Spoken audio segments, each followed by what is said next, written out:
Welcome to the Short Funk Podcast. I'm Tom Barbalet. Today, Operation Gang of Thrones.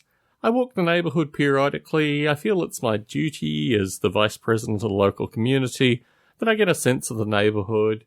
And one day, walking back from probably a pho meal, I like the Vietnamese noodle soup, it's quite enjoyable, I noticed a house on the corner, which I hadn't really noticed previously, that was fortified, and a rather nice luxury German car was pulling out from the driveway, and I noticed they had automatic gates and various fortifications, and I thought to myself, this is clearly a drug dealer's house. The narrative associated with a drug dealer's house is really quite important, and it'll become more important as various stories continue through these short funks, but I thought to myself, these people really are blatant in the fact that they are high-end drug dealers. Kept on walking, didn't really think much more of it, until a few days later, I heard on Nextdoor that there had been a series of drug raids, and mysteriously this house had been the target. Curiously, this place had a large billboard pasted out on the front door, associated with the fact that they had found an alligator there. They had been mistreating an alligator.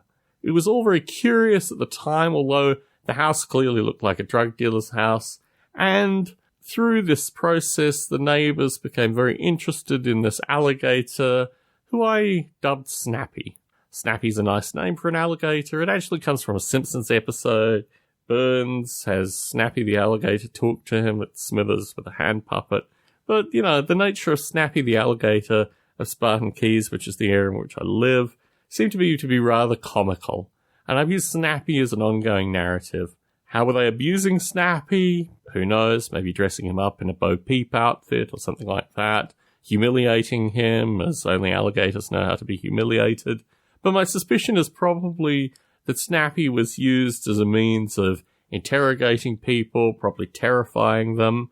He wasn't that big an alligator. He was probably, in the police photos at least, maybe 5 feet long at most.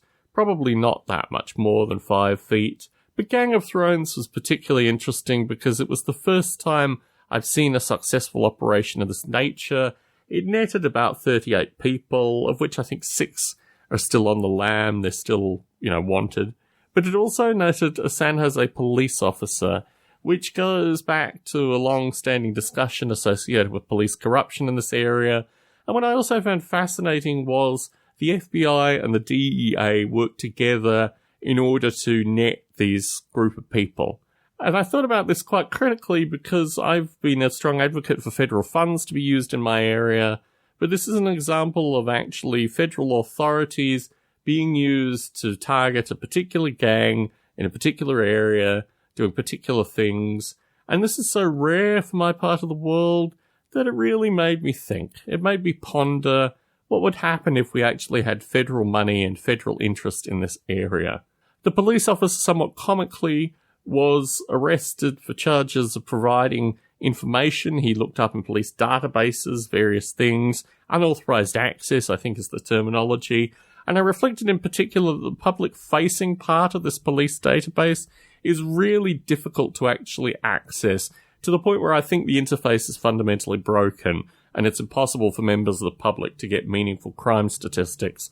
But clearly on the police end, there is a way in which they can gather this information. Otherwise, this police officer wouldn't currently be awaiting trial. Curious experience. Snappy is being held as police evidence. My suspicion is that he may be released to the local zoo when all is said and done. I think he would be quite an interesting children's attraction. Tom Barbalet in San Jose, signing out.